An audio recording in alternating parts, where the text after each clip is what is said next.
Good evening. Welcome to the Planning and Development Committee for the 1st of March.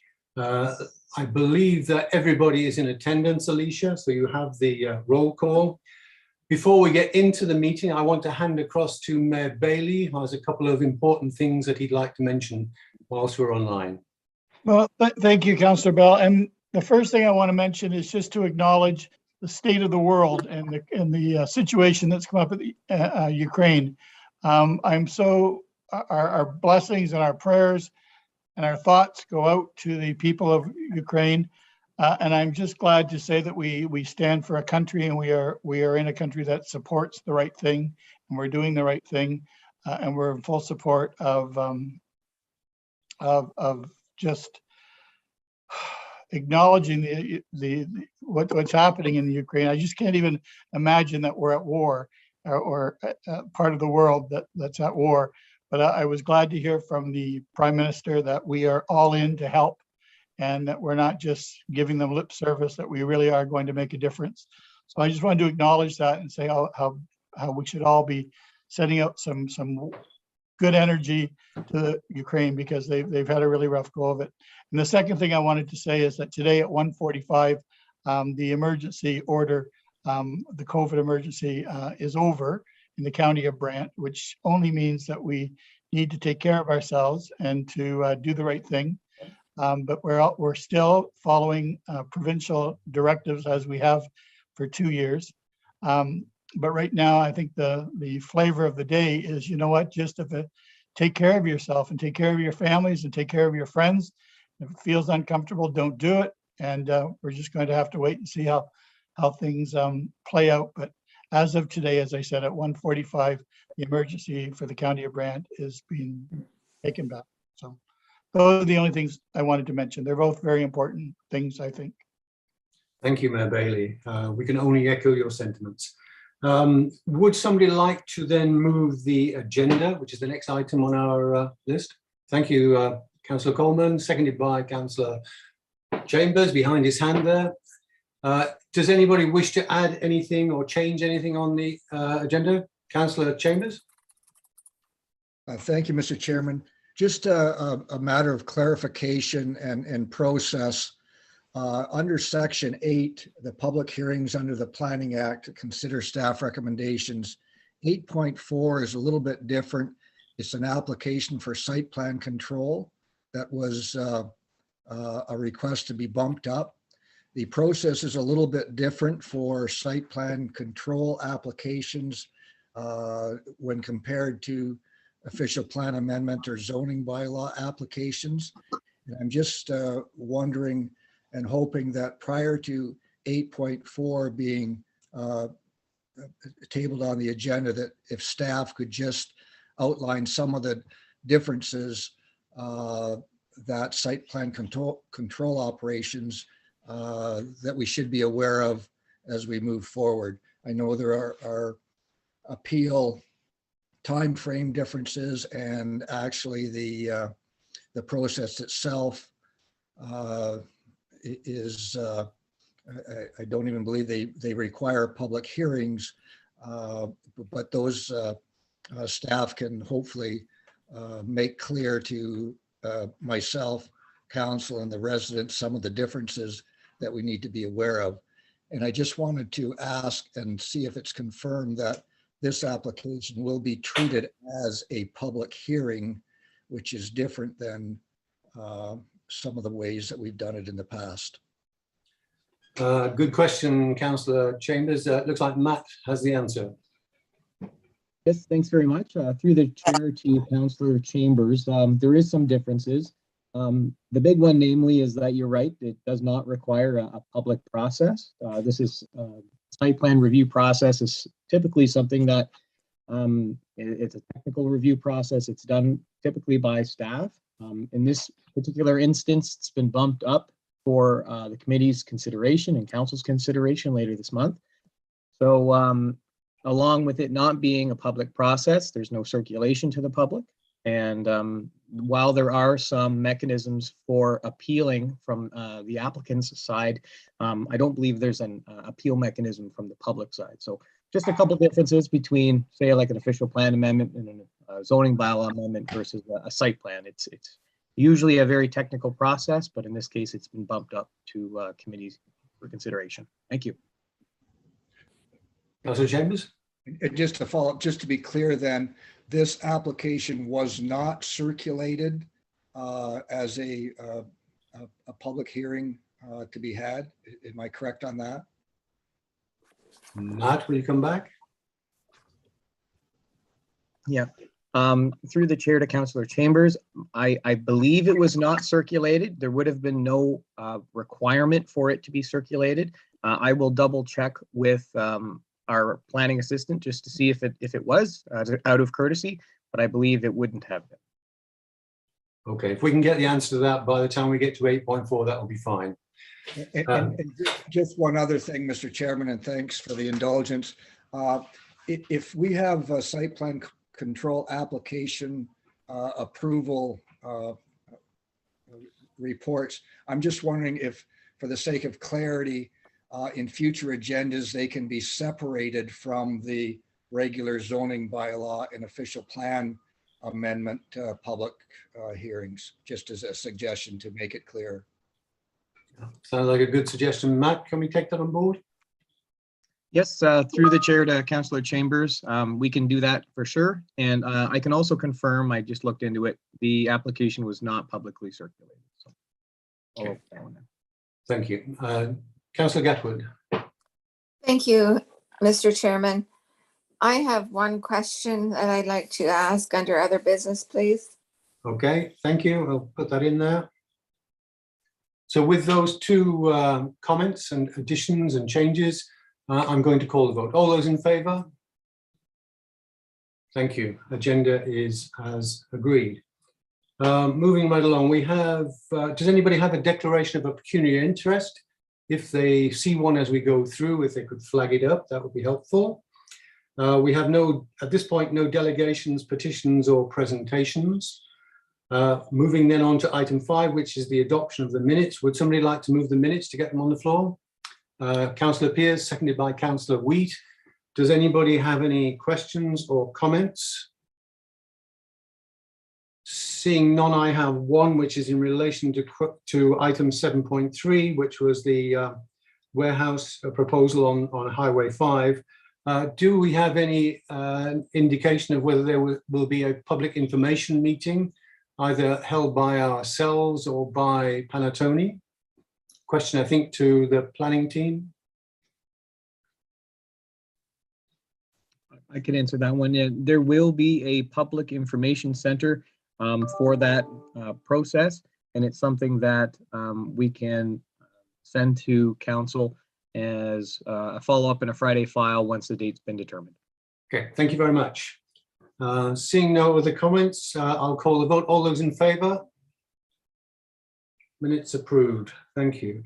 Is there any, well, I think I've covered business arising from minutes, but is there any additional business arising from those minutes? Seeing none, I'll move on to item 7. Item 7 is public hearings under the Planning Act to receive information from the public. And we have one item to consider. Ryan Cummins will take us through an application for 318 County Road. Over to you, Ryan. Thank you. Good evening, Mr. Chair. I trust my screen is all right here. We can see my presentation. Thank you. We can, thank you. Great, thanks very much. Okay.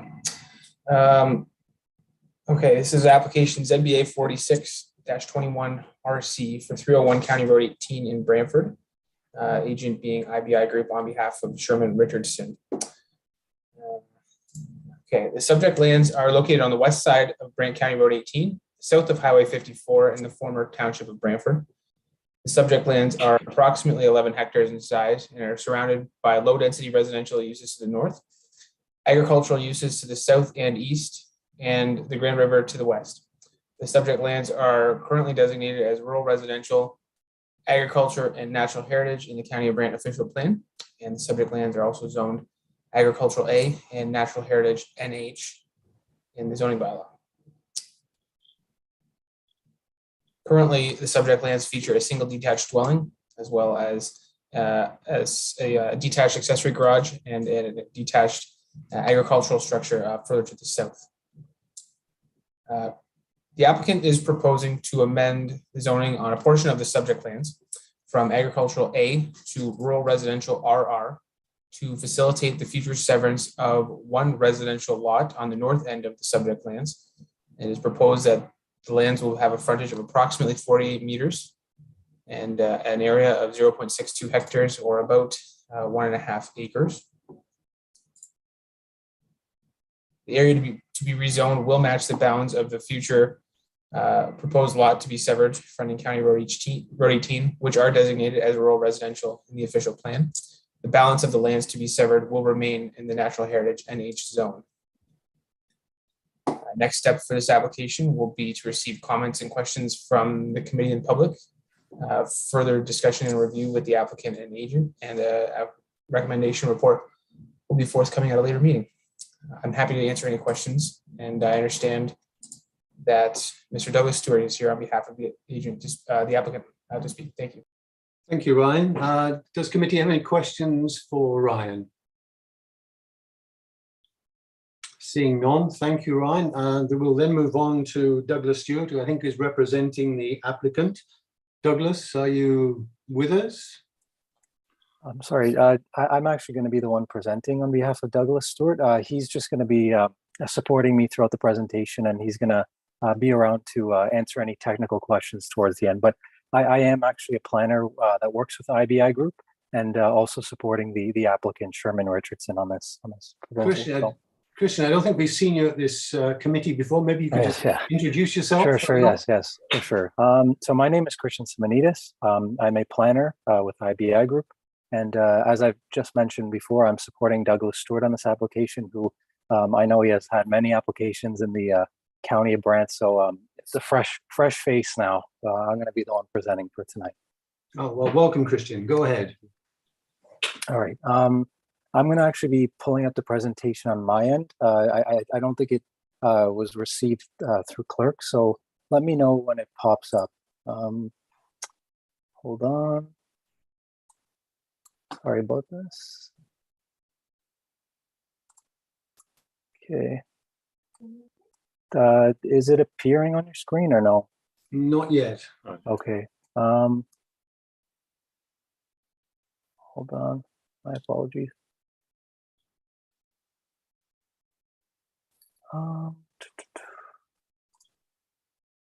Nope. Is this there? Let me know if it is popping up now. It's on its way. Yes, now we have it, Christian. Okay.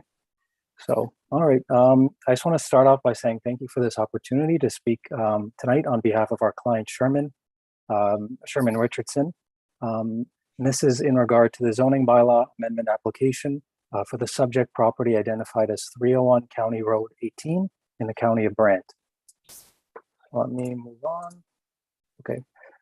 So first I'm going to start with some of the proposal details. I know Ryan already went through some of them, but the applicant is proposing to rezone the northern portion of the subject property from agriculture from A to rural residential zone. Once we've received functional acceptance of the zoning bylaw, functional approval of the zoning bylaw amendment, we will then apply for a consent application to sever this northern lot, as you see on your screen there with the image there. And then in the future, a single detached dwelling will be developed during the building permit application stage. But one thing I would like to note though, in the presentation that Ryan gave just moments ago, is that there is an administrative error just in terms of the mapping that was presented by the county in terms of the lot fabric and the lot size and area that is to be rezoned from agriculture to rural residential. And I'm going to keep going through in the next couple of slides to address that, but moving on. All right, so this next image provides more of a broader contextual image of the subject property. And I want to stress that tonight's public information meeting or this presentation is specific to the zoning bylaw amendment application that's currently being reviewed and not the future consent application. This image here is ultimately just to provide more context behind what the parcel size and fabric will look like. So as you can see, the retained lot on the left-hand side will be an irregular shaped parcel that will keep the existing single detached dwelling, the detached garage, as well as the storage building that's located on the site. And then the proposed north lot will be rezoned, as you can see, just on the right side from A to RR, in which a future single detached unit will be developed. So in terms of the approach that we took, number one was the policy review, looking at the public policy framework, which included the provincial policy statement, the growth plan, as well as the approved County of Brant official plan. So that's the 2012 official plan. Also, technical reviews were completed, which I would say were likely the most important aspect of this application, given the natural heritage features as well as the erosion hazards that exist on the subject property. So, for example, a slope stability investigation report was prepared by Englobe, and it was also submitted as part of a complete application package to determine the appropriate setbacks for the proposed lot and residential dwelling unit. And it was determined that it would not pose any impacts to public health and or safety. In addition, a minimum distance separation report was prepared by IBI Group in order to ensure that there were no land use conflicts among any barns or livestock within the surrounding area. And again, it was determined that there were no adverse impacts in that regard, and it complies to the MDS guidelines. So now going through the provincial policy review, as I mentioned earlier, the provincial policy statement, the growth plan, and the approved County of Brant official plan were reviewed. So based on policy, based on the provincial direction, it's understood that no development shall occur within hazardous lands. And it is our opinion that we have addressed those provincial matters through the slope stability investigation report. And we've identified an area for the lot as well as the residential dwelling that will not be within hazardous lands. Further, the northern portion of the subject property to be severed and rezoned is designated rural residential in the township's official plan, which currently permits the development of an estate residential dwelling unit, which is not supported by an agricultural operation. And again, just to reiterate too, the official plan also mentions that there shall be no development within hazardous sites or lands. And again, the studies that were conducted, or the study that was conducted, proves that we, or justifies the location of the dwelling as well as the lot. Further, we are compliant with the minimum distance separation guidelines and will not hinder or conflict with the surrounding farm operations. And from a compatibility perspective, there are existing estate residential lots located just to the north along County Road 18. So I'm just going to go through this next image here, which breaks down the findings from the slope stability investigation report. So if you look to the top of your screen, that dashed red line, so that is the setback line that Englobe determined was the Grand River Valley's slope limit. So that is where it ends off at the rear portion of the proposed lot. If you look further down, closer to where the building envelope is of the proposed residence, you'll see a solid red line. So that solid red line is also the proposed building limit from the slope stability investigation report, which further emphasizes that the proposed residential dwelling will not be located within hazardous lands, as well as the lot itself. So the next slide. So this image right here provides more neighborhood context of the adjacent estate residential lots to the north. So as you can see, the proposed north lot that the applicant is pursuing it will be of similar size to the parcels that are located north, just to ensure that it is compatible in size and scale.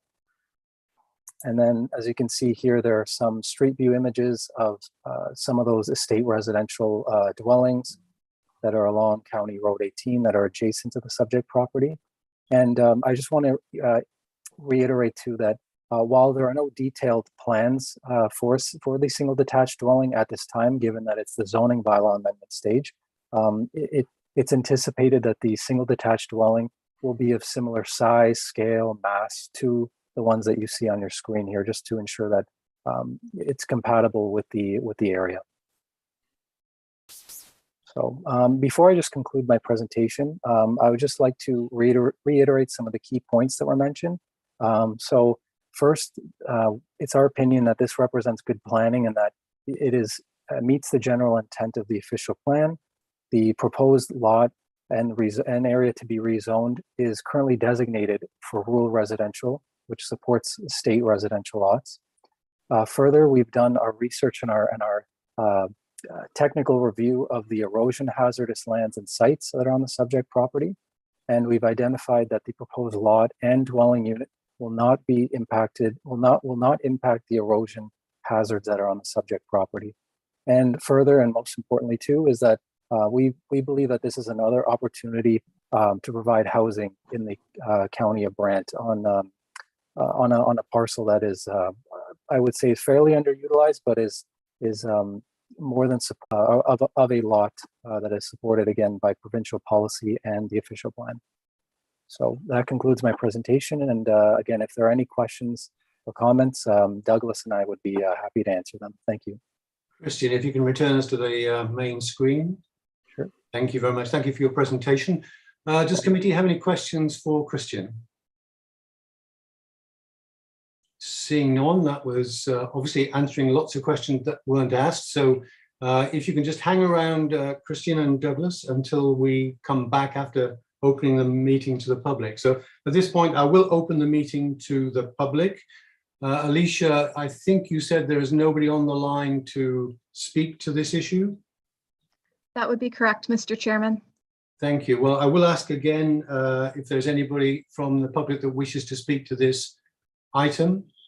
I'll ask a third and final time, and seeing no response, hearing no response, I will close the public part of this meeting and pass the matter back to committee for a decision. Thank you. Councillor Coleman. Move to receive, Mr. Chair. Thank you very much. Seconded by Mayor Bailey. Any further questions, comments? Seeing none, I'll call the vote. All those in favour? Motion carried. Christian, Douglas, I think you know the drill. This will now go back to staff and it will come back to this committee at some point in the future with a recommendation from staff. So once again, thank you, Douglas. Thank you, Christian. And we'll move right along. Thank you very much. We're now up to item 8 in the agenda, which is public hearings under the Planning Act to consider staff recommendations. We have 3 which will be effectively open to the public and a 4th one which will not be. The first one regarding 42 Hammond Road, Dan Nemizniak is presenting. Just before Dan speaks, I just spoke to Dan a little while ago. Dan is of Ukrainian origin, and Dan has family who are still in the Ukraine, and I hope he can take back the wishes from this group for your family, Dan. We know it must be a tough time for you. Thank you, Councillor Bell. Like I mentioned in our earlier conversation, I am a proud Ukrainian and always have been, and even more now. Rightly so, Dan. Thank you. So make us proud on this one. Go ahead. You have to put some music on and I can dance for you if you want. Yes, back to business. So this is a zoning bylaw amendment application for 42 Hammond Road. As you mentioned, tonight we'll be presenting this application with a recommendation for approval. This application previously came to committee back in December for information purposes. So the property again is located east of Hammond Road with frontage along McBay Road as well, and Barton to the south. The property has a total area of approximately 28 hectares and is irregular in size or in shape. The current designation, as you can see on the left side of your screen, has some rural residential along the frontage of Hammond Road, and the balance of the property is designated agricultural with some green spots of natural heritage. There's approximately 2.15 hectares within the rural residential designation. The zoning bylaw classifies the property as agricultural with natural heritage where the green areas are. So the proposal generally remains the same from what was presented for information. The proposal is to rezone the western portion of the subject property from agricultural to rural residential in order to implement the current official plan designation being the rural residential designation. And the application also requires a site-specific provision to be added to the balance of the farm parcel to recognize the remaining area being 25 hectares, where the zoning bylaw requires 40 hectares. So as part of the application, the applicants have provided a planning justification report, review of minimum distance separation from surrounding livestock uses. We did take a look at preliminary survey and site grading, water quality and quantity, and a technical review of sight lines to ensure that any future lots can accommodate a location for safe access. So the planning justification and recommendation provided in the report is supported by the comments received as part of technical circulation to internal external agencies.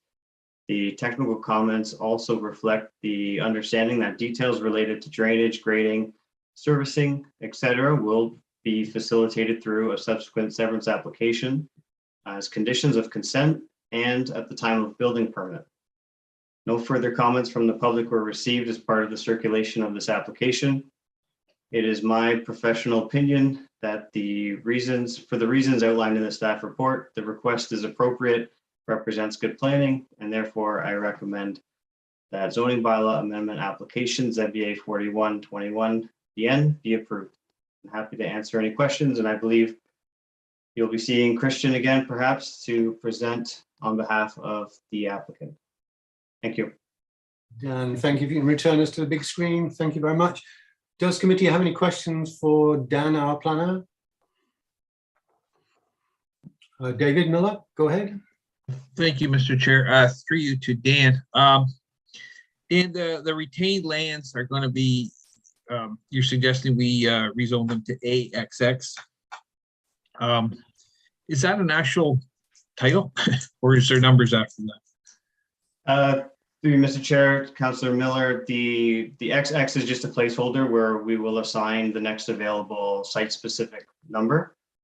And again, that site-specific exception will just recognize the undersized area or the area to remain being 25 hectares. Okay, follow-up question then, Mr. Chair.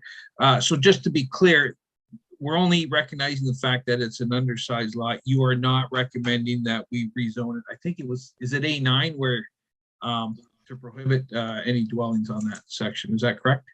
That's correct. They will have, they will be able to construct a future dwelling on that remaining agricultural parcel. Okay, and why is that, Dan? Given that it's all zoned up, like I in the official plan, I don't believe. I believe it's all agriculture, is it not? That's right. So every agricultural parcel is permitted one residential dwelling. In this case, different from the surplus dwelling severance, where you're severing a farmhouse that's surplus to the needs of a farming operation. These particular subject lands have that brown rural residential designation, so they do have development rights across the or development potential across the frontage of Hammond Road. So this development proposal has been looked at differently compared to a surplus dwelling where they're severing that one existing dwelling and we're kind of sterilizing the rest of the parcel for known future dwellings. Okay, I'm a little bit confused, but I know what you're saying, but at the same time, if I step back, I wonder, is there much of a difference? But that's not the debate for tonight, but I appreciate the answer. Thank you. Thank you, Councillor Miller. Any other questions for Dan? Seeing none, I'll then ask the applicant or the agent of the applicant. Is it Douglas this time that's going to speak? Yes, it is. It is me to speak. Yes, sir. Go ahead, Douglas. Thank you. And to the chair and members and staff and the public, I'll keep my comments brief. We have reviewed the staff report. We find it deals with the application in a comprehensive perspective, and all the matters to be addressed are either addressed through this request or will be dealt with when the consent application advances. We are here in support of the staff report, and that we ask that you would support the report and advances to council with a recommendation to approve, and we thank staff. Thank you, Douglas. Does committee have any questions for Douglas? Seeing none, thank you, Douglas. I'll then open this matter up to the public. Alicia, I think you said there was nobody on the line that wanted to speak to this item. That would be correct, Mr. Chairman. Thank you. Then I will ask, just for the sake of process, a second time, if anybody on the call wishes to speak. Now's your opportunity. I'll ask a third time, and hearing and seeing nobody, I will close the public's part of this session and pass the matter back to committee for a decision. Councillor Weed. Move the recommendation. Thank you. Seconded by Councillor Gatwood. Thank you. Any questions to the recommendation? Any further questions? Seeing none, I'll call the vote. All those in favour? Approved.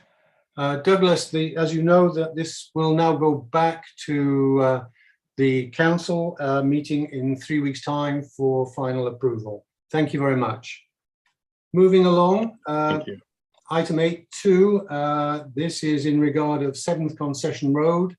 And Shannon, I'm not sure this is your first time on screen with us, but welcome. We can see your presentation, so do go ahead, please. Wonderful, thank you so much. It's actually my second time. Second time. Well, yes. How could I forget the first time? There we go. That's all right. Thank you. So good evening, council and members of the public. So this is a minor zoning bylaw amendment for lands located at 341 7th Concession from Barron Planning Consulting within the geographic township of Burford. And it was required as a condition of consent application B5321SL, which was a surplus farm dwelling severance application. So the subject lands are located on the south side of 7th Concession Road, having frontage along the south side of Concession Road. The surrounding lands mainly consist of farmed fields and related associated agricultural structures. The subject lands are rectangular in shape, having a frontage of approximately 319 meters and an area of approximately 20.83 hectares. The purpose of the zoning bylaw amendment is to rezone the retained lands from agriculture to agriculture with site-specific provision 182, so A-182, in order to prohibit a residential use and to recognize an undersized farm parcel. The subject lands are designated agriculture within the County of Brant official plan, and in my opinion are in conformity, with the official plan, as the retained lands will continue to be farmed as part of a larger farming operation, and the agricultural designation contemplates 4 surplus farm dwelling severages subject to a number of criteria which are being met. The subject lands are currently zoned as agriculture. The retained lands will be rezoned, as mentioned, to agriculture with site-specific provision 182. This is to prohibit a residential use and to recognize the undersized farm parcel of 20.2 hectares, whereas 40 hectares is required. The severed lands will remain zoned as agriculture. The retained and severed lands are maintaining the intent of the development standards for land zoned as agriculture, and in my opinion, thereby meeting the intent of the County of Brant zoning bylaw.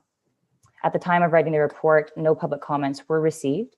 And in my opinion, the proposed rezoning is consistent with the provincial policy statement, in conformity with the growth plan for the Greater Golden Horseshoe, conforms to the County of Brant official plan, and meets the intent of the County of Brant zoning bylaw. I'm recommending approval of the rezoning application. Thank you, and happy to answer any questions. Thank you, Shannon. If you can return us to the screen, thank you very much. Does committee have any questions to Shannon? Seeing none, thank you, Shannon. We'll then move on to ask the applicant or the agent of the applicant if they wish to present to this matter. Who we have in line? Good evening, Mr. Chair and members of the Brant County Planning and Development Committee. My name is Paul Barron and I'm acting on behalf of Egbert and Johanna Kuhnbeck. Welcome, Paul. Go ahead. Thank you. It's my first time tonight too in front of you, so I think that's 2 or 3 now, so it's a good night. Back to business here. I'm here on behalf of the owners of the property municipally known as 341 7th Concession Road, Township of Burford. As noted by the staff planner, the application before you today is for a rezoning to prohibit a residential use and to recognize the undersized farm parcel of the retained farmland. The rezoning is a condition of the severance application, which was approved on November 18th, 2021 by the Committee of Adjustment. In order to, for the committee's sake, I will keep it fairly short. I've reviewed the staff report. We have no comments. My client is in agreement with the staff report and the proposed conditions and kindly request that this application be deemed worthy of approval. Thank you. Thank you, Paul. Appreciate the brevity. Does committee have any questions to Paul? Seeing none, thank you. If you'll stay with us till we get to the point of decision. I will now then open this matter to the public.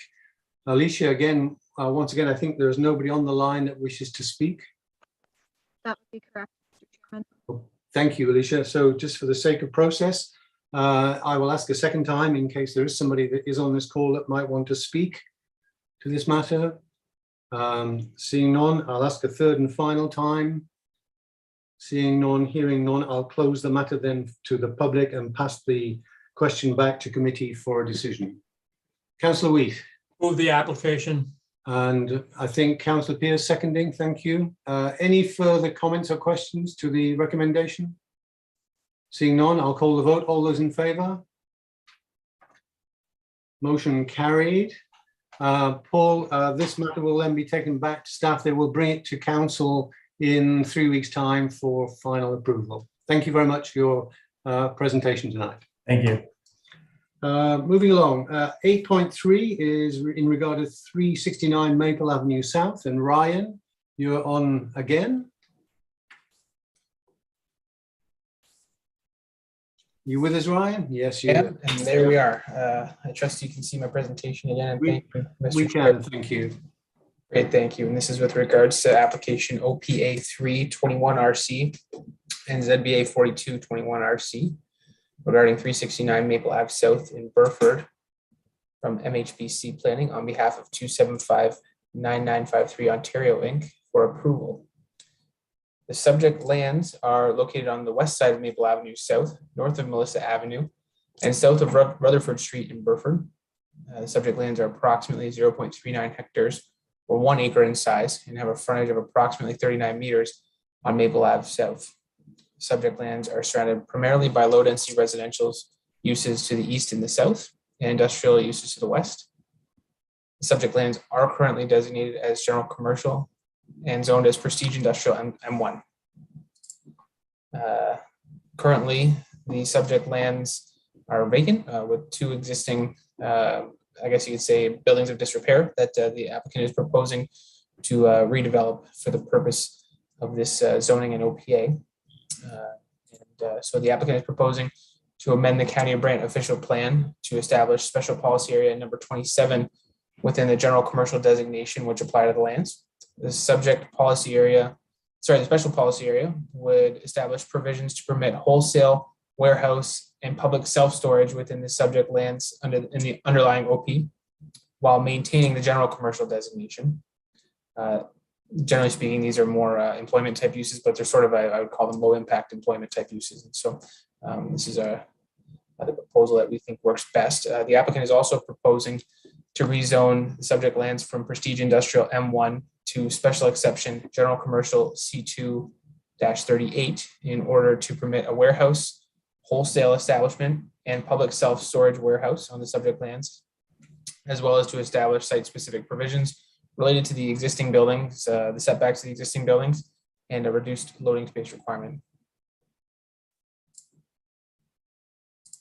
It is my opinion that the proposal is consistent with the policies of the PPS and in conformity with the growth plan for the Greater Golden Horseshoe and the county's official plan.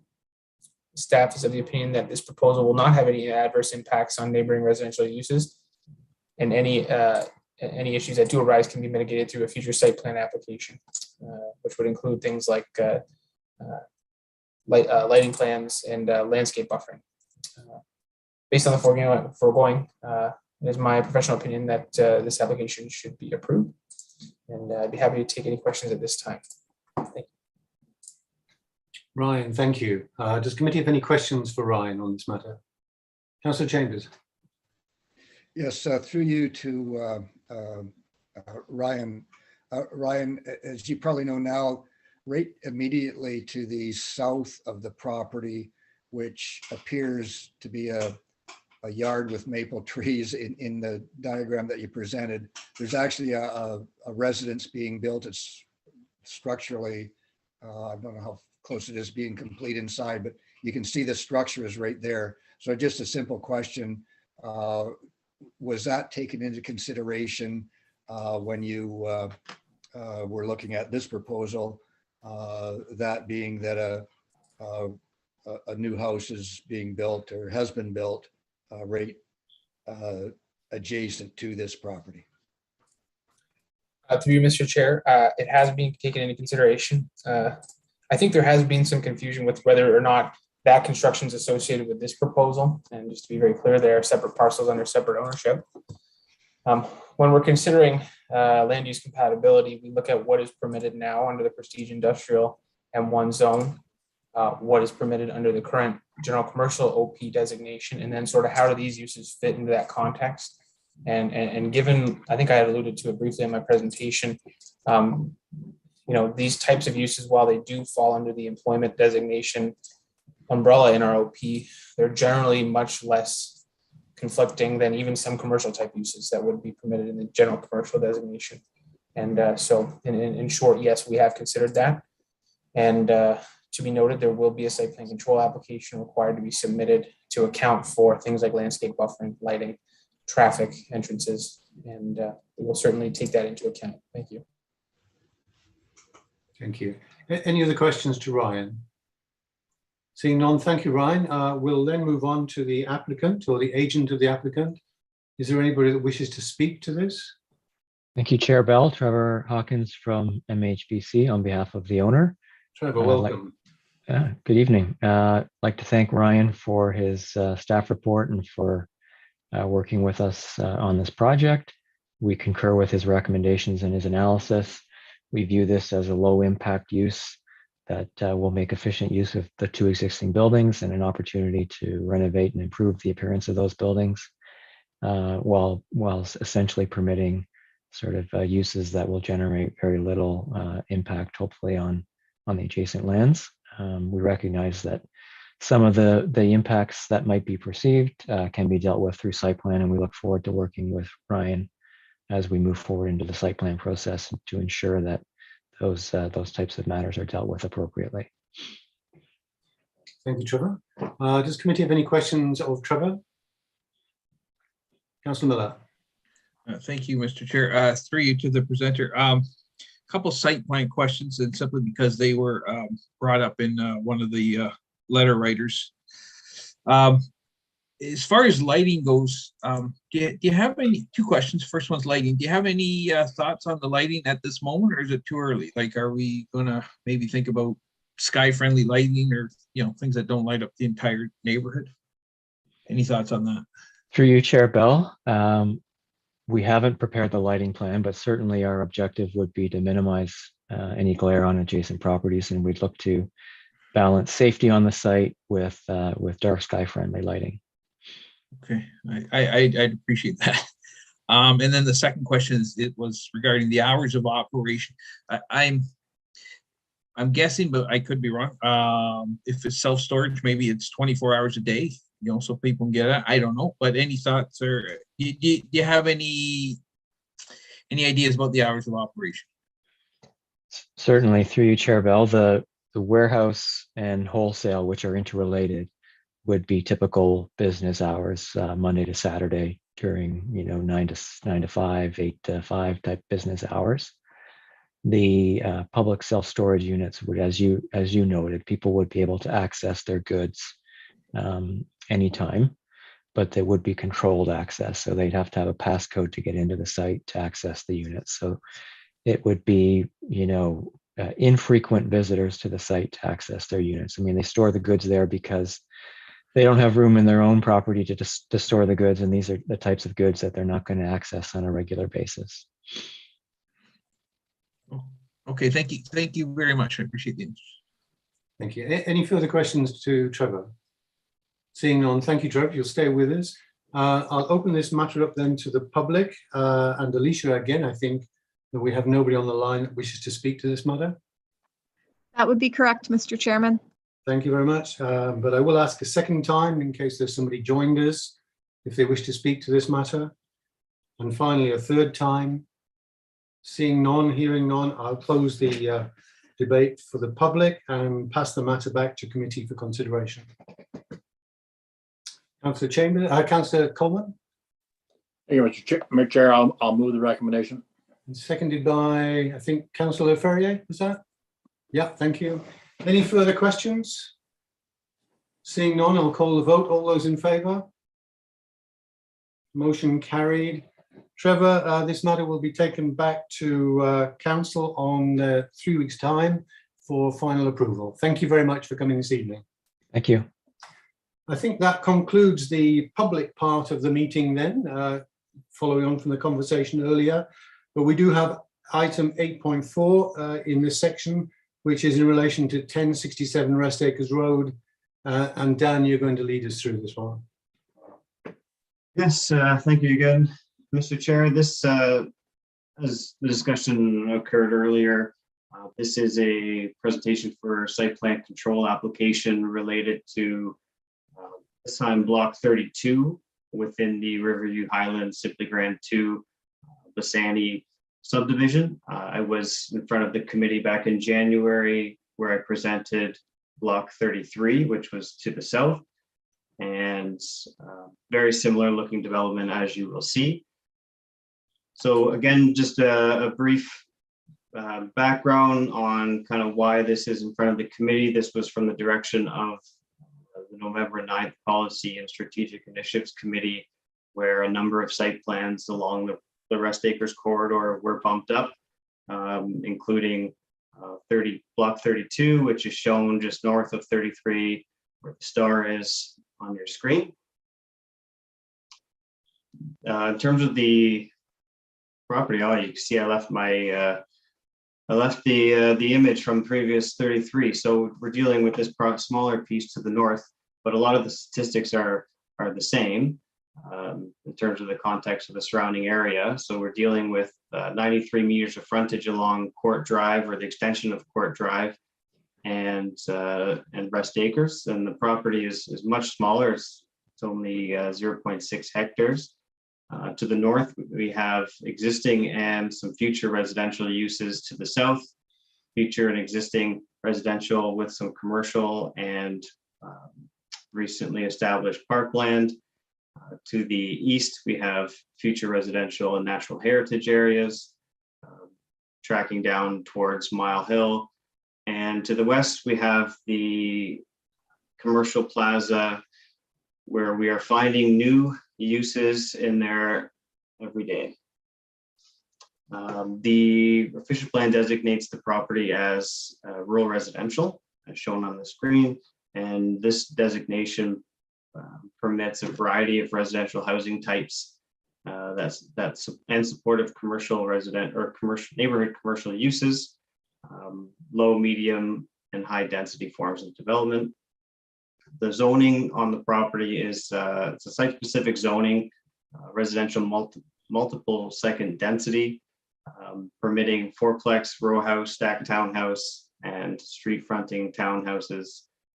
The site-specific provisions in this zoning, which has been in place for some time, includes site-specific provisions for lot area, front yard, setbacks, exterior setbacks, interior side yard, lot coverage, and building height. And the additional provisions included in the zoning just identify again how the subject land should be reviewed from a setback perspective when we're dealing with establishing the condo itself. Parking requirements, we are looking at our standard 2 spaces per unit, plus 0.35 visitor spaces per unit, and barrier-free stalls, which I'll get into in detail. So a similar format to my previous presentation, I'm just going to identify some key themes that we as staff would look at to ensure some good urban design principles are being applied. So specifically to block 32, we are looking at 28 residential dwellings consisting of 2 and 3 stories on a private road. So the 3-story units or blocks are identified in the yellow, and in the orangey color 2 stories. So providing a mix of building heights within the requirements of the zoning, providing a mix of building heights and different types of built form and different unit styles on a private road, again identified in the gray. It's a nice circulation through the site. This slide identifies some of the larger green spaces. Obviously there will be landscaped garden beds and green space behind each unit.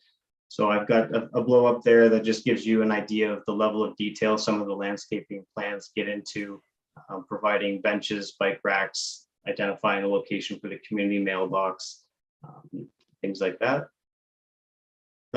This is an important theme, pedestrian connectivity. Again, we're trying to encourage pedestrians to use alternative, non-motorized modes of transportation through the site, around the site. We have a great opportunity to connect to the surrounding commercial uses and institutional uses, especially with the multi-use path that is along Rest Acres Road. So we believe that the site does a good job at providing connectivity. Parking is also important. The site is providing 70 parking spaces. This includes 56 spaces for the private units. Again, 2 spaces per unit, typically 1 within the garage and 1 within the driveway. Visitor parking requirements are being met. They're actually providing 1 additional space from the 10 that's required. And we have 3 accessible stalls being provided, and they're scattered throughout the site to kind of create the opportunities for access to both visitor parking and the barrier-free stalls to encourage the visitors to use them. In terms of next steps, we're looking for council's endorsement of this plan and in principle, and know that we are working through some technical engineering considerations as we wrap up the technical review of the site plan application, and we'll be looking for processing of the subsequent plan of condominium exemption and part lot control applications to establish the ownership of the common elements and the units themselves. So with all that being said, I know our applicants are with us this evening with more colorful, flashy plans, but staff are of the opinion that the application does provide for a compatible land use representing an appropriate application of the general community and urban design policies, and are recommending approval or acceptance of this plan. Happy to answer any questions. Thank you, Dan. Does anybody from committee have a question for Dan at this point in time? Councillor Chambers. Just through you, Mr. Chairman, to Dan, in terms of process, if council approves or if the committee approves the site plan as it's presented, and then as a result of continuing interactions with the developer, things maybe a technical nature need to be adjusted or whatever. How does that play out in terms of process? Are we approving this in principle that allows a technical issues to be dealt with subsequent to the approval, or how does that work out? Or is this a rigid, this is what it is, developer, if you don't like it, what happens kind of thing?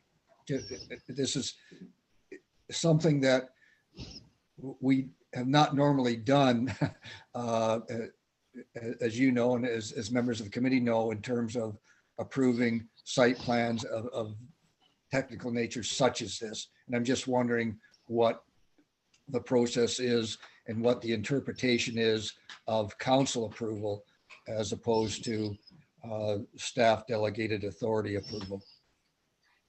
And through you, Mr. Chair, to Councillor Chambers, I believe in the case of this Block 32 and 33 presented back in January, the technical review has been ongoing for a year, perhaps a little bit more. So we are in the final stages of reviewing these technical plans, the overall design, the grading, traffic, emergency services. Those aspects are pretty much there. I would say they're 98% there. We're dealing with the final submissions, final tweaks, notations on plans. But in general, the technical review has been satisfied. Working through details of agreements, locking up securities, and reviewing assurance. You may have an opportunity for some of the other blocks within the corridor of the rest acres to see them at a much earlier stage. I believe it's my understanding that any new applications received since that November kind of bump up request would come to committee at the first submission for information so that we can gather some more constructive feedback, and we can take that feedback and apply it to our technical review at a much earlier stage. So in terms of any technical changes, if there's anything drastic in terms of unit numbers, parking, perhaps any deficiencies that arise as a result of ongoing technical review or any changes that are required, certainly staff can use their discretion if council's comfortable with that to determine whether or not it should come back. But perhaps council can provide direction, or Mr. Vaughn can jump in if there's anything I have missed. And just to follow up, it's my understanding, and you could perhaps clarify this as well, that site plan approvals can be appealed by the developer to the OLT for lack of decision within 30 days. And I'm not sure where we are in terms of a time clock, but that maybe you can comment on that scenario, if indeed it is a scenario that is needs to be considered. Yeah, through you, Mr. Chair, you are correct. The applicant does have rights to appeal to the Ontario Lands Tribunal. And your timeline, I believe, with the 30 days is correct. Certainly the technical review takes much longer than 30 days. So how that all ties in, logistically, I'm not sure. Thank you, Dan. Matt, did you want to add anything? No, through the chair to Councillor Chambers, Dan has the right of it. I think, we've been working on this block and a number of other blocks along this corridor. It's a pretty big exercise, right? So the Planning Act timelines of 30 days, unfortunately, it's not realistic. We work through this process as quickly as we can with our applicants. And I think this process has been pretty reasonable, especially given the extent of the development along this corridor. So I'll leave it at that.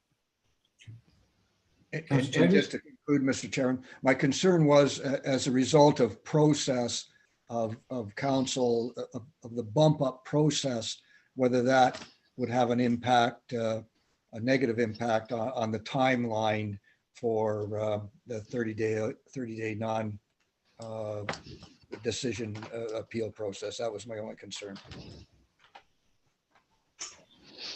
Anything else to add, Matt?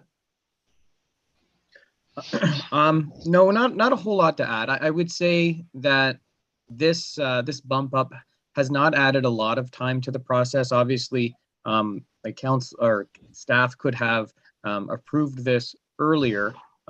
but it's not necessarily a bad thing that this was bumped up to council and committee to give you a decision or a chance to see it and make the decision on it. Okay, thank you. Thank you, Councillor Chambers. If there are no further questions to Dan, I think we should invite Dave Aston as the agent of the applicant to say a few words. Go ahead, Dave.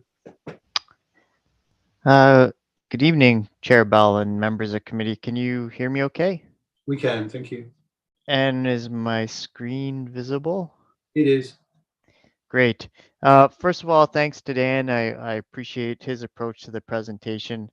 And just really the details in the system to walk through on how we move from planning approvals from plans of subdivisions to zoning bylaws and the aspects associated with site plan. So we have been working with staff for months and months on these two blocks, block 32 and block 33. Block 32, the smaller of the blocks. The plans, again, this is the registered plan of subdivision. Block 32 is to the north. The surrounding land use is residential. There's actually a storm pond to the north on a partial partial northern boundary with the lands.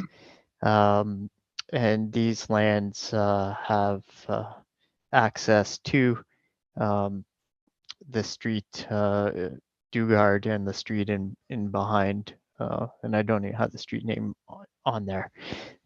So we're looking for the support of the site plan tonight.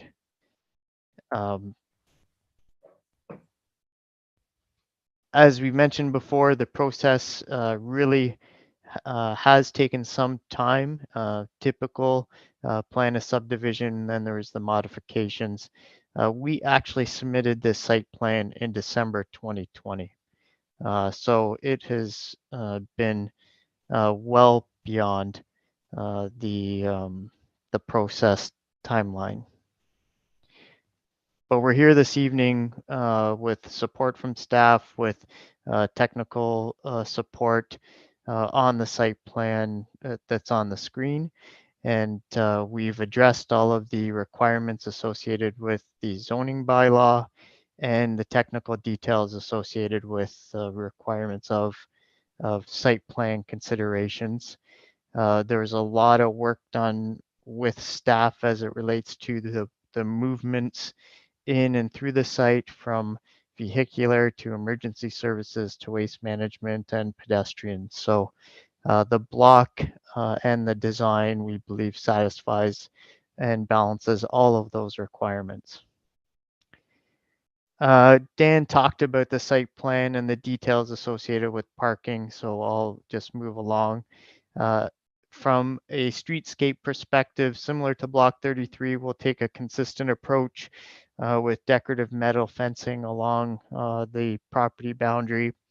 We'll be looking at the dual front units, which I have some images here in a minute. Same approach to landscaping with tree planting and landscape features and pedestrian connections in a few different locations to get people out to Rest Acres Road and the multi-use path, and that no noise wall is required along Rest Acres Road, which is something that we've been working with staff and our team and consultants really to avoid, to create that landscape, streetscape along Rest Acres Road.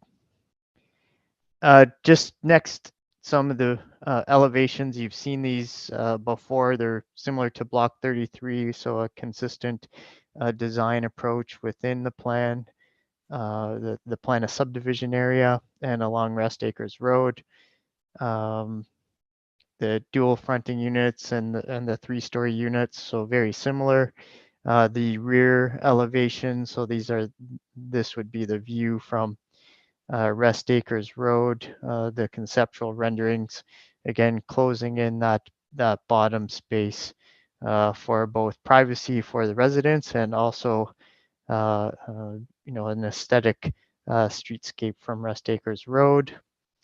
and then the 2-story townhouses that are within the site as well, and an example of the side elevation. So quality treatment of materials on all elevations and sides of the proposed development. The materials that are reviewed through the process, this is really a list, a very comprehensive approach to the review and to the design, getting us to the point of site plan approval. And again, support Dan's conclusions. This really is echoing what Dan was saying as far as the site plan meeting the requirements associated with the planning framework and the zoning bylaw, and that we've worked through complete review of the site plan and address the technical comments.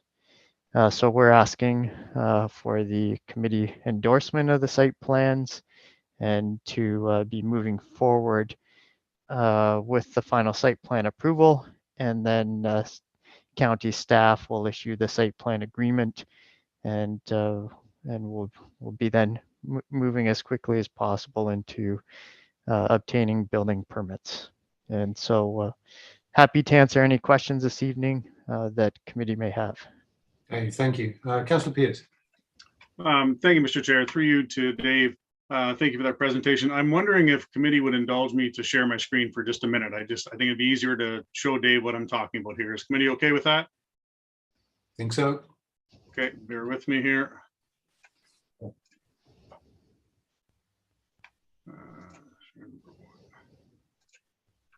Okay, you can see my screen? It's coming. There we go. Yeah, I've got it.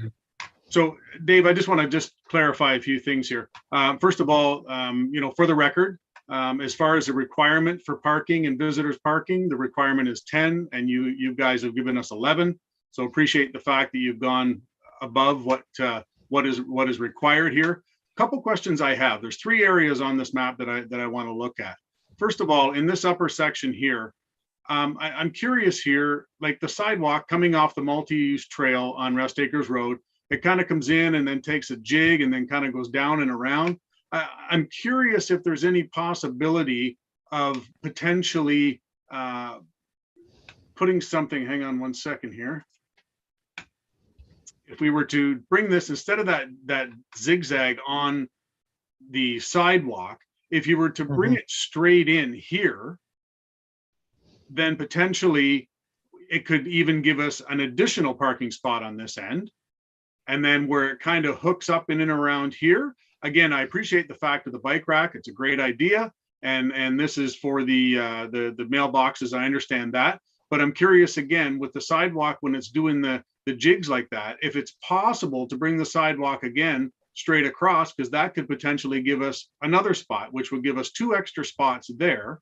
And then on the bottom part here, I'm curious as to how the sidewalk that kind of jets out here, I'm curious as to why on that. And then this little bit of green space here, and don't get me wrong, I'm all for green space, but the green space on this side of here, I'm just wondering how big that is, if it's possible that if we were to rework this to potentially even get another spot in there. So that would, and again, don't get me wrong, I appreciate the fact that you guys are going above on the parking, but I'm curious if we were to make those modifications rather than having the sidewalk jig, if it came straight in, it's got potential of maybe, 2 or 3 more parking spots on there. And I'm just curious your thoughts on that, if I could. Yeah, through Chair Bell to Councillor Pierce, I appreciate, the looking into the details here. And I think, we always consider comments through council and with staff. A couple quick responses. The first, where you drew the sidewalk connection straight out, I'd have to take a look at the grading and how that would work from the slope percentages there, and I just don't have that in front of me and wouldn't be able to answer that on the spot. No, I appreciate but that. that's something we could, maybe we could take a look at. I know we tried to put the sidewalks adjacent to the parking spaces, but that may be an easy one to take a look at. The bike racks in the mailbox and that sidewalk area, that area also, I believe, we have to have a space for weekly garbage storage because the waste management truck's only going to come in and do the loop. So we need a space there as well for that. Ideally, we line up the sidewalk as it comes off Court Drive straight over to the sidewalk. So I think that one may be a bit of a challenge to remove that kind of, I'll call it street infrastructure, and pick up a space. The one green space on Court Drive, sorry, yeah, that one there. Yep. Our typical design approach is to not put the parking in front of the building mass. So we try to keep that back to keep that streetscape open. And then the other where the parking is, I believe, and perhaps Dan could confirm, but that is a design standard requirement for the accessible parking space as it relates to where that space is in the sidewalk and the sloping associated with access there. So those would be my comments. Like I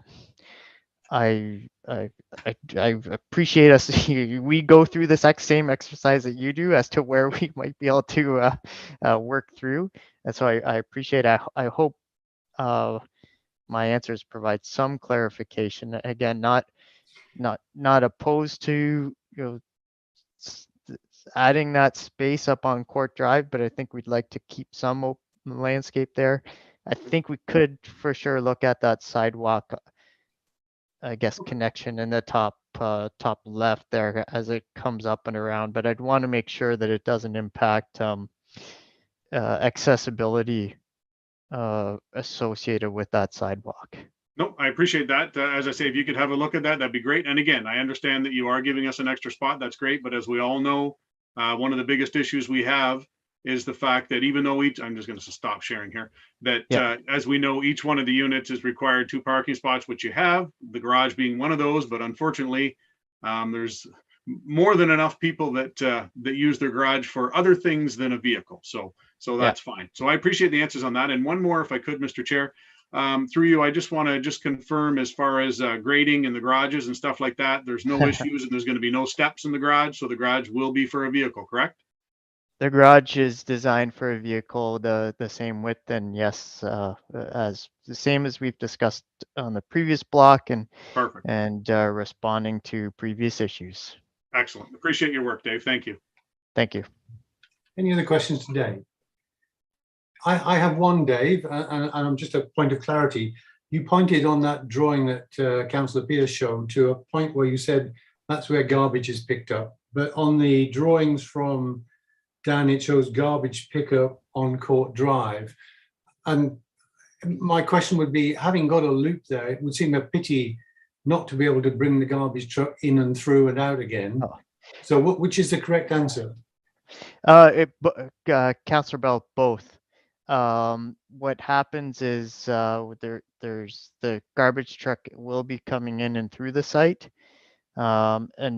and perhaps, Dan, if I have this incorrect and there was a change, please clarify.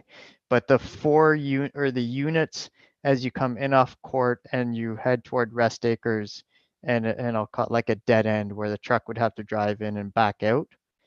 Those units need to put their garbage into a central space so the truck can drive in around the loop and not drive in and have to back up, because the truck won't do that. Okay, I'm okay with that, Dave, but the drawing does show municipal garbage collection on Court Drive, and yes, then I'm a little confused. So the units facing the units that back on or face Court Drive will have pickup off Court Drive as well. So okay, they'll have both. Yeah. Thank you. Any additional questions to Dave? Seeing none, we have no public part of this meeting. Thank you, Dave, for your presentation. I'll just then pass the question back to committee for a decision. Councillor Pierce? So moved, Mr. Chair. Thank you. Seconded by Councillor Ferrier. Any further comments? Councillor Chambers? Yeah, just through you again, Mr. Chairman, and I appreciate John's keen eye on this. Sometimes planners and developers don't see what sometimes is obvious, and hopefully the comments that John has made, and maybe there might be something else that come along that makes sense, that's visible. So I think the agreement is in principle, and that allows for things like John's suggestion, which is as good as any I've seen, and perhaps there may be others that will become obvious as the process goes on. So I'm all in favor of approving this in principle, and hopefully untrained, trained eyes like John's can make the project even better than what the planners and the developers can. So, Councillor James, do you want to add the words "in principle" to the motion as presented? Yeah, I think it's inherent, and that allows for betterments to be made, and obviously it's not going to backslide. If it can only get better. So in principle, I think is a good term. Okay, thank you. Then I'll call the vote. All those in favour?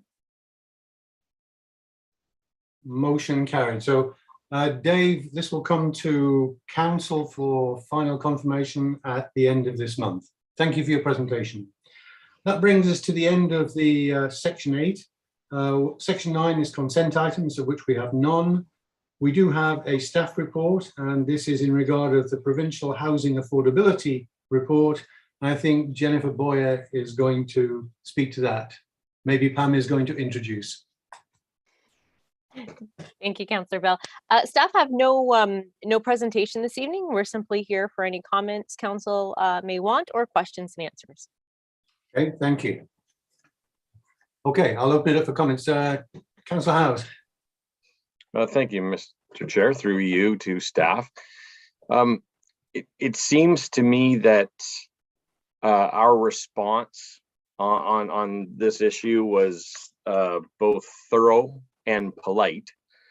And it seems that what we got in response was a form letter, basically, that doesn't really address some of the meat that was in our correspondence. I'm just wondering is there anything this council could do to help to escalate our concerns more effectively?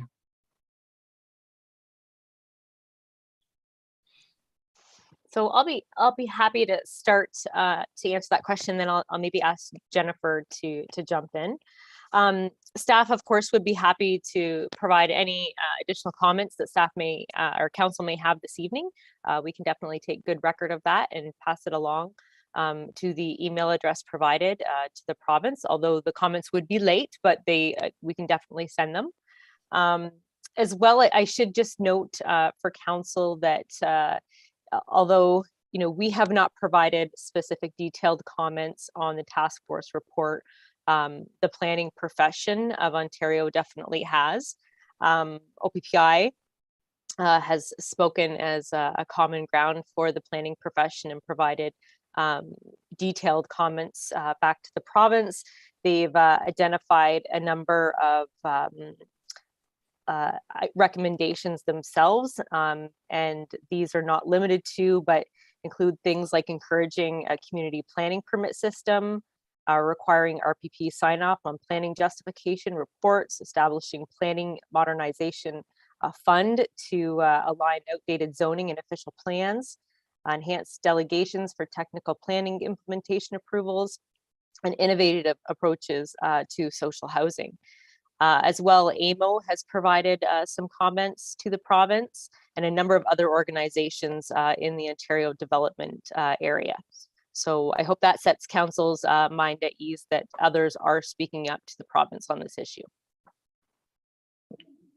Just a quick follow-up, Mr. Chair, if that's okay. Thanks for that, Pam. Yeah, we'll see what everyone else here has to say, but it just, like, I know how much work that your team has done on our official plan, and it it seems like there's a little bit of danger of some of the good work there could be impacted by some of the new direction from the province, and it's disheartening that we still don't have a response to our submission of our official plan. That's painful too. So I'll see what the rest of the group has to say, but if there's anything we could do to help reinforce your voices, I would be in favor of that. Thank you. I think I saw Robert next and then Mark. So go ahead, Robert. Thanks, John. And I don't want this to be taken the wrong way by our planners, but they have a particular viewpoint, as developers have a particular viewpoint as it comes to planning in Ontario. There's actually two other viewpoints that need to be taken into consideration. And first is the public themselves. This document would horrify many public engagement type of groups and actions, et cetera, because it dramatically changes. If these recommendations were put into place, it would dramatically change how planning is done at the municipal level. It would slant it almost unrecognizably to the development industry. The very fact that, and we talked a little bit about and the reason I brought it up, the ability of developers to appeal site plan approvals within 30 days. That exists now. And you can see that it's taken over a year to discuss that kind of thing with public input, various meetings, et cetera, et cetera, et cetera. This document, if council has read it, particularly as it relates to the NIMBY and the banana section, where it basically vilifies any public comments that would dare impede a development application through the system by wanting to make comment on it. And I'll leave the reading and the analysis up to the individuals on the committee. But in my view, this would affect the way we do business here. First of all, we wouldn't have 2 public meetings. We wouldn't have, they're suggesting that public meetings be limited to the bare minimum, those kind of things. And I'm not going to get into specifics, but and then delegation of responsibilities to municipal planners. And we have had situations where the committee and council have disagreed with our own planners on many situations. And one of the recommendations, for example, and if you've read it, would suggest that if a municipal council dared reject a proposal or a recommendation of their own planners, that the council or the municipality would be on foot for the cost of the hearing if it was taken to the Ontario Land Tribunal and found to be not what the municipal council wanted it to be. And not only that, it's not a $400 application fee, it's a $10,000 application fee to appeal to the Ontario Land Tribunal. There's all kinds of recommendations in there that slant the process away from the public and from the political arm of decision making, which usually, and when we've had situations of this many times, where the municipal council or the planning committee stands with the neighborhood in terms of compatibility, et cetera. Well, that's pointed out to be an impediment to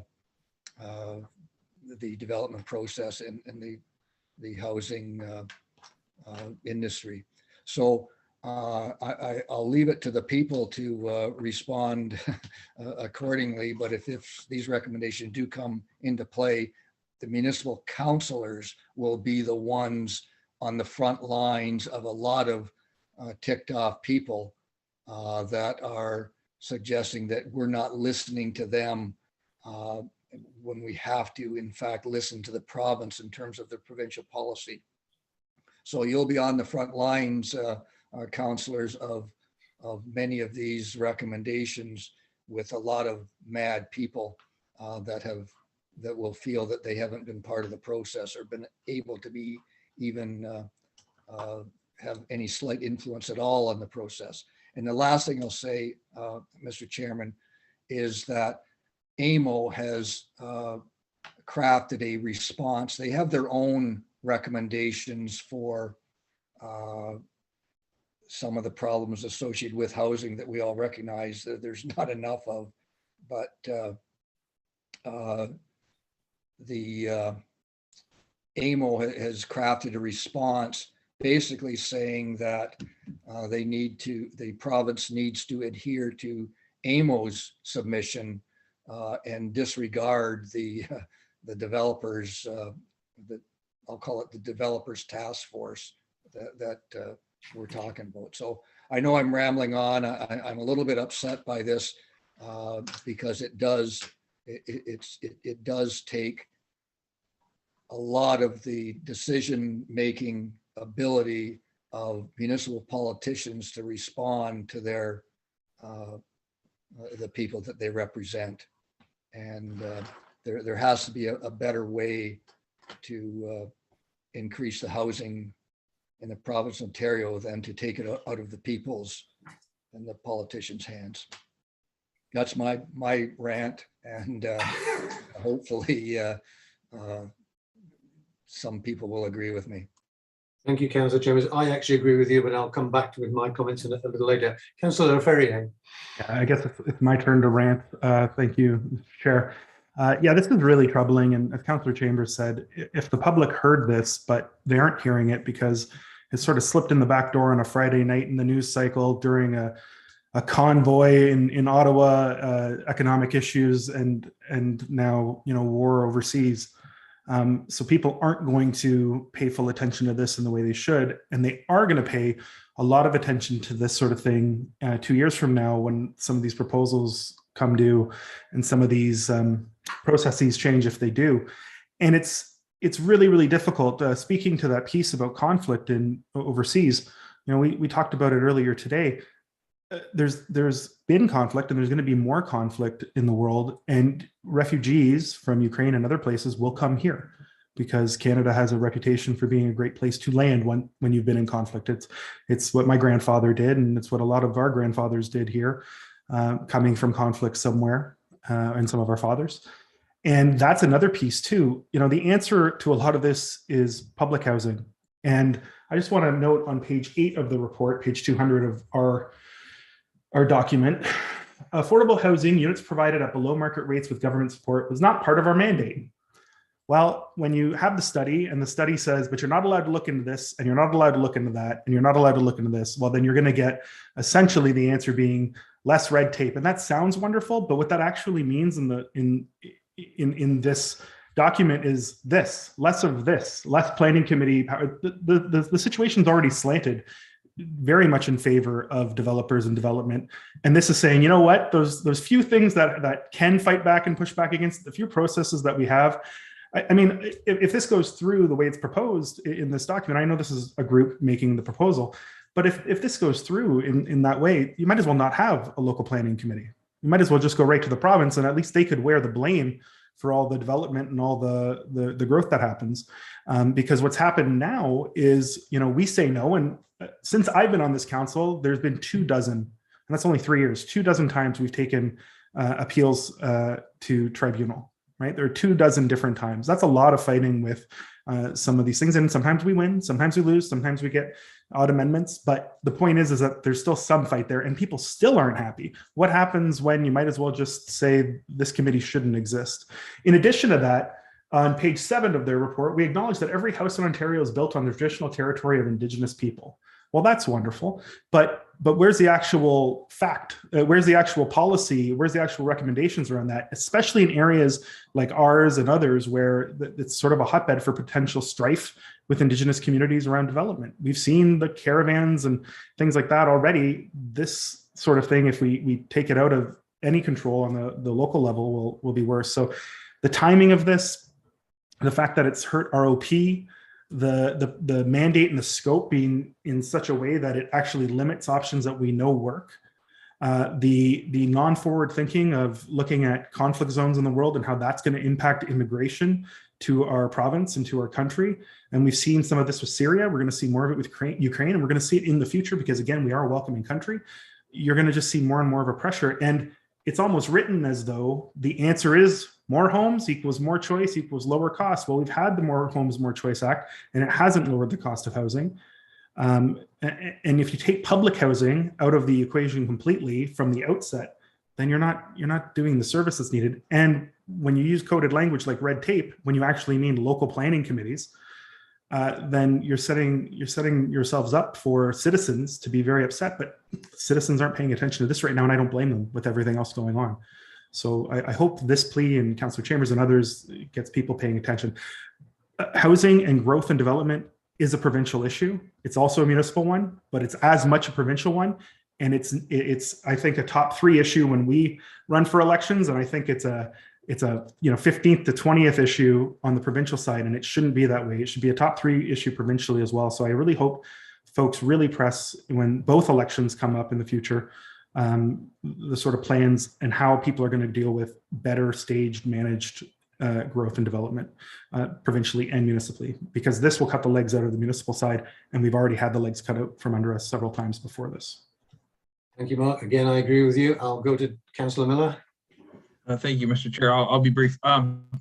If you're a hammer, everything looks like a nail. And that seems to be the approach of this ad hoc committee that they struck, the Affordability Housing Committee. And I like Jennifer's letter where she pointed that out, that they didn't include all these other groups that could have had very good input on it. They included almost all developers or somebody associated with, making money off the housing market. So like I said, I thought Jennifer did a good job on that letter. My only critique or comment I would hope that gets back to the province is when you call for intensification, you actually need a more robust planning process than what we do, or than what they're calling for, simply because the margin of error shrinks as you intensify. So you have to get everything right from the beginning, whether it's the number of parking spaces, as we talked about tonight, traffic flow, amenities, water, and all that stuff. So like I said, that's my only comment. And they're calling for greater intensification and a less robust planning process. And I think that sets everybody up for failure down the road. And future councillors and mayors will certainly get a lot more. We'll certainly be a lot busier in the future if this goes through. Thank you. Thank you, David. Any other comments? Seeing no, I'd like to make a couple of comments. I'll just add to what Robert and David and Steve and Mark have said.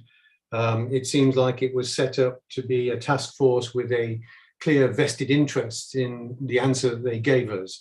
And they did indeed avoid the answers that we were looking for. Less red tape. I've seen this when I was working in industry. People striving to improve processes, to simplify them. But red tape, one man's red tape is another man's experience. And that experience needs to be not lost. We need to hold on to that. And it shouldn't just arbitrarily be taken away. I've got 2 big concerns. One is how it impacts our OP. And I hope that either Pam or Jennifer can speak to the consequences of us not having our OP approved by the ministry. And I think it's related to this report. And the second thing is, how do we express our concern as a council to people that can make a difference? And the people that can make a difference, I think, are our MPP and Minister Clark. And I know the mayor is in the process of writing a letter to both of them in regard of the tardiness of the ministry in respect of approving our new official plan. But this goes beyond this. I mean, all the commentary that we've heard tonight needs to be encapsulated in a letter, not necessarily from our planning team, but I think from the mayor and the council. And I hope that, as I saw the AMO report, AMO collectively, I think, thinks the same, but I think we need to reinforce that commentary with a letter from ourselves. And I think I would like to see that our staff prepare a letter for the mayor to sign off that expresses all these concerns that we've heard tonight. And I would make a motion, but if I could, because I'm the chair, I cannot make a motion, but I think we do need to just not grumble amongst ourselves, but actually take what limited action we can take, which is basically taking the matter to the next level of government. Councillor Howes? Thanks, Mr. Chair. I think we're so far everybody who's speaking is singing from the same song sheet.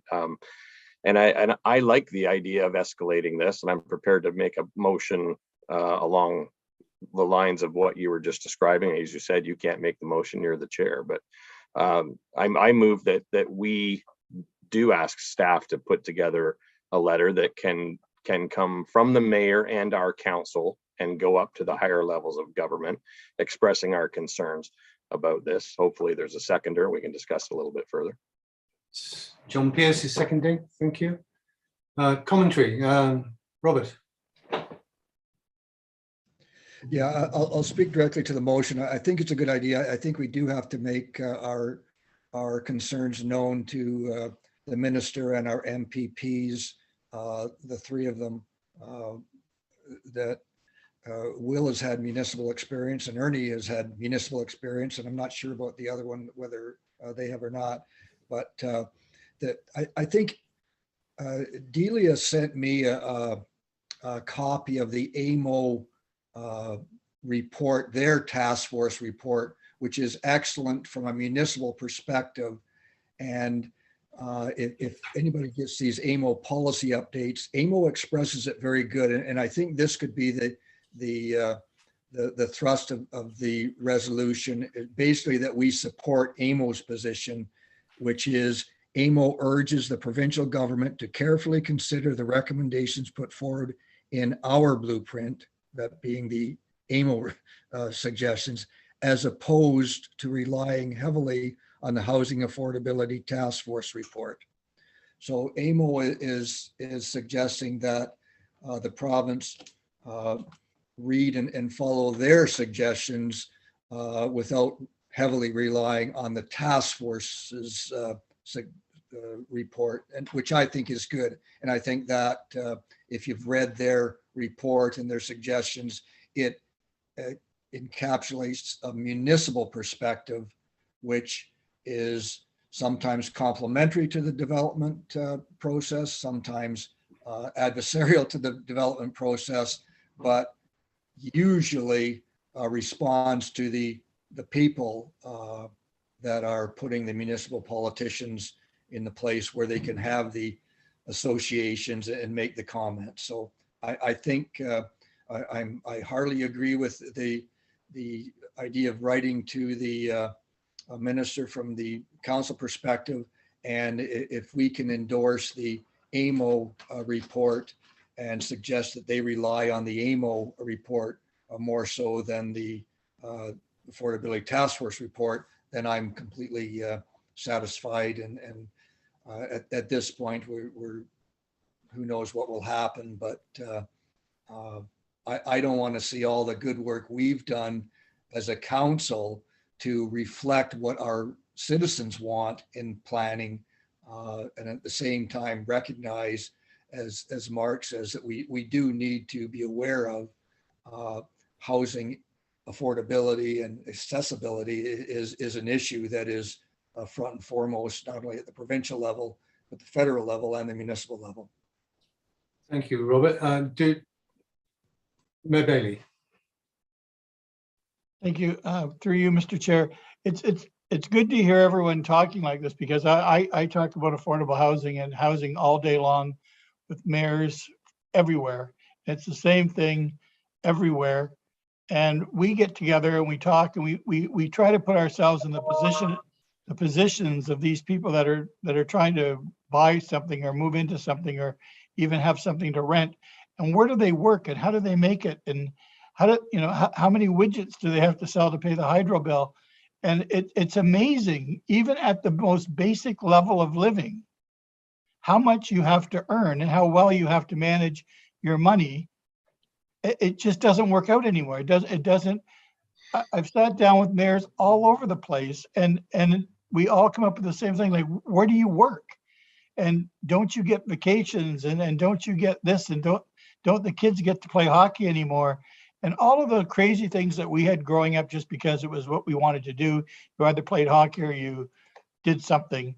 But you could do it if you wanted to because it was built into the budget of a family. But I don't know where a family's working anymore. I mean, to rent an apartment at $2,700 a month is completely goofy. It sounds goofy. And then try to figure out how you manage 2 kids and a car and insurance and all the things that we grew up with, and it just somehow our parents just made it work or whatever. But and we can't see any answers because the province is not those people looking for those apartments. I don't know what the province is doing with this heavy hand, but they're not really giving us any answers, only recommendations, and they're corralling us into places where we can't land.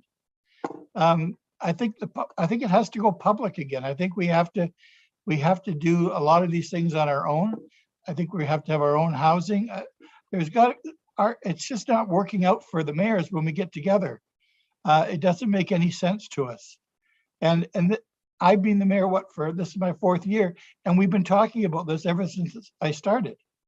And, the joint mayor's house, whatever it's called in Brantford, it just keeps going backwards. It keeps moving, it keeps changing. And then at the end of the day, the affordable housing is still $2,000 a month for a 2-bedroom. And at that kind of pricing, what do you do? Like, what about the single mothers on social services that, the husband left and she's got 3 kids? What's she supposed to do? The options aren't there anymore. There's no more sort of boom towns or areas where they just go to land till they regroup and reorganize. Those places aren't even available. So I think municipalities have to take a second look at this and do it on our own. Somehow we have to be able to do it on our own. Mayor Bailey, a related question to the comment that Councillor Chambers brought up. Does the AMO report, Councillor Chambers, also spend more time on affordable housing in the context that Mayor Bailey has just described? So if I take it one step further, would the mover and the seconder of the motion be willing to accept that additional comment from Councillor Chambers as a friendly amendment to their motion? Good. Yeah. Thank you. Anybody else would like to speak to it? To Councillor Pierce, then Councillor Howes. Thank you, Mr. Chair, through you. And yeah, just I agree with everything that's been said tonight. And I think the most disappointing part is the fact that one of the big things that I learned on council as far as development and that sort of thing is how much we couldn't do. And this is getting to the point now where the fact of there was a lot of things that we couldn't do, and now there's even more things that we can't do. So I think Councillor Ferrier is right in the sense that I believe that if this goes through, it's just going to take the planning committee right out of the equation, which is that's just a scary concept all around. But I think that the part that I'm going to use the word annoys, the part that annoys me the most about this is the timing of it, because absolutely, we weren't the only staff that worked diligently for a year and a half, 2 years on an OP. There's other municipalities around that are doing the same thing, that the province demanded we had it in by a certain time, which we abided by, which I'm sure a lot of other municipalities abided by, and then nothing back from them. I think, to me, that's the most disappointing part, is the fact that, and it's no small feat they asked us to do. We did it, we sent it in, as did others, and then no response, delay, and then this report comes out in the middle of that. That, to me, is the most disappointing thing, is the timing of this whole thing. It just, there's something that smells bad about it, and I'll just leave it at that. Thank you, John. Steve. Thanks, Mr. Jared. Yes, just as the one who originated the motion after you couldn't. I don't disagree with Councillor Chambers' addition to the motion. I want to remind us that there have been times when we have told residents who wish to be heard. We have sometimes told people that 30 separate letters carries more impact than 30 signatures on a petition.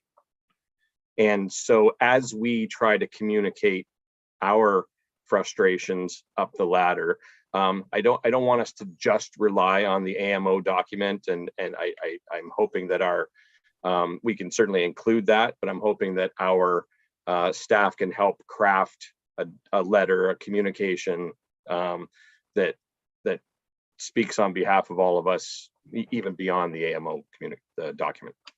Yeah, thank you. See, actually, I had the thought, and if I don't know whether it's possible, but to make it an open letter, so the letter that comes from the mayor and to the 3 MPPs, and the minister also gets published in the expositor, and it gets published in every other document, every other paper we can find, including our own website.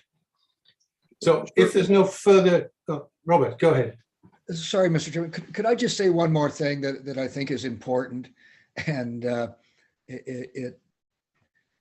sometimes municipal politicians are their own worst enemies as well.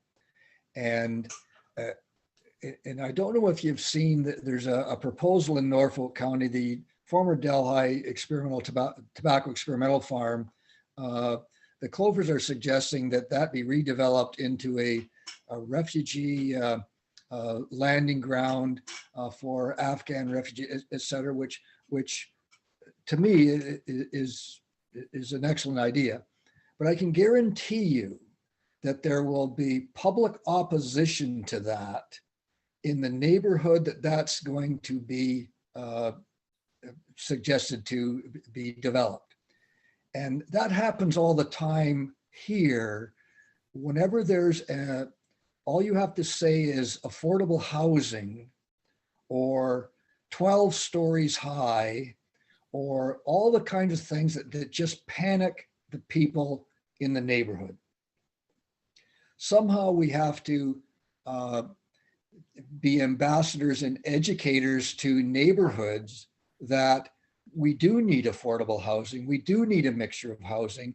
And sometimes we may have to look for future residents as opposed to the existing residents. So sometimes we are our own worst enemies on that, but at the same time, we're representatives of the people, but we are leaders in the community as well. And sometimes we have to go out on the limbs and suggest that in residential subdivisions, there has to be a percentage of whatever and those kind of things. So there has to be an educational component to housing, to the citizens that are already existing there, and that's what is a mark of a good politician, I suppose, and a good community advocate. Advocates for all kinds of things. Sometimes you have to look to the future and take those kind of things into consideration as well, which as being commendable to this planning committee and this council, I think is as good at that as any that I've been on. So that's a compliment to this group, but at the same time, we need to stand up for our people and our residents, but sometimes they have to be a little bit forward looking as well. So that's the other side of the equation. Yeah, thank you for that. On both sides. Thank you for that balancing thought. So I'm going to call a vote on this motion with the headline in my mind that if we don't succeed, it will be municipal councillors cut out of the planning process. So with that thought, I'll call the vote. All those in favour? Thank you. Before we leave this topic, I would like planning staff just to comment on the consequences of us not having approval to date from the Ministry of our new official plan. And I've try to tee that up with Pam and Jennifer. So maybe one or other of them. Jennifer, you're gonna tell us. Good evening, committee, and thank you, Chair Bell. So just other things to note about the Housing Affordability Task Report and the email that was sent. Specifically, the email that was sent to the Deputy Minister, which arrived the day before the Housing Affordability Report was released, did not specifically mention the task force report. So if you can read between the lines, what the province did is they sent an email asking the municipalities how they can increase housing supply with not mentioning the release of the task force report, which came the next day. So if you see the perhaps a potential tactic they used. So what they did is ask just municipalities, well, how are you going to increase housing supply? Do you have additional ideas? So we had about 4 business days to respond. They originally put the wrong date in the email. So I think that is where the confusion is, and whether it was a smoke and mirrors that are you responding about actually housing supply, or are you going to respond to actually the report that you had 5 days to review? And in addition to our official plan, I did get an email yesterday from MMAH that they want to give us an update next week. So perhaps that there is some good news coming. We'll have to see. But in terms of the delay of our new official plan, the province is asking municipalities to be in conformity with the growth plan by July 1st. They're missing their own dates right now. But whether we have a new official plan, it will be non-appealable, but unfortunately, if you see some of the recommendations 13 to 25, one of the task force reports recommendation is to take that away from municipalities and change the Planning Act to allow the appeal of new official plans. So that is one of the recommendations that is detrimental to municipalities. So right now, whether you believe the housing task force does have an impact on our official plan process, they aren't saying. We may get comments shortly. We don't know. And that's unfortunately where we're at right now. So thank you, Chair Bell. Any questions from committee to Jennifer? I just have one, Jennifer. If the approval comes in a month from now, could we still be in conformity? And if we're not, what is the consequence? Thank you, Chair Bell. If we do get the comments in the next month, we believe that we could get a final official plan to council for adoption before the conformity date. But the province has said there's no growth police. They've put that date out there, but there is a rumor going around that potentially that conformity date may change if they do make changes to the Planning Act, but that's to be seen. It depends if the Conservative government gets in power again, and whether changes come before the election or after the election, if at all, as this was a third-party report. So we'll have to see. But we are still on track. We're just in a bit of a holding pattern. Staff still has a lot of work to do, and we're getting bombarded every week by inquiries, but we're pretty committed to go as soon as we get the comments. So again, for the clarity of people listening, when council signs off the new official plan, is it then done? Or is there another step of approval required from higher levels of government?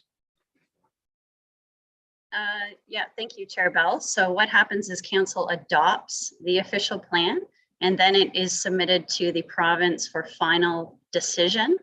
That actually can take, it's 120 days, but as you know, they've missed our 90-day window at the moment. We're at 6 months. That could take anywhere from 4 months to potentially 8 months to a year even. So when the minister issues the final decision on our final OP, that is when it is actually approved. Thank you, Jennifer. Any questions to Jennifer? Seeing none, thank you, Jennifer. I do appreciate it. Good to see you again.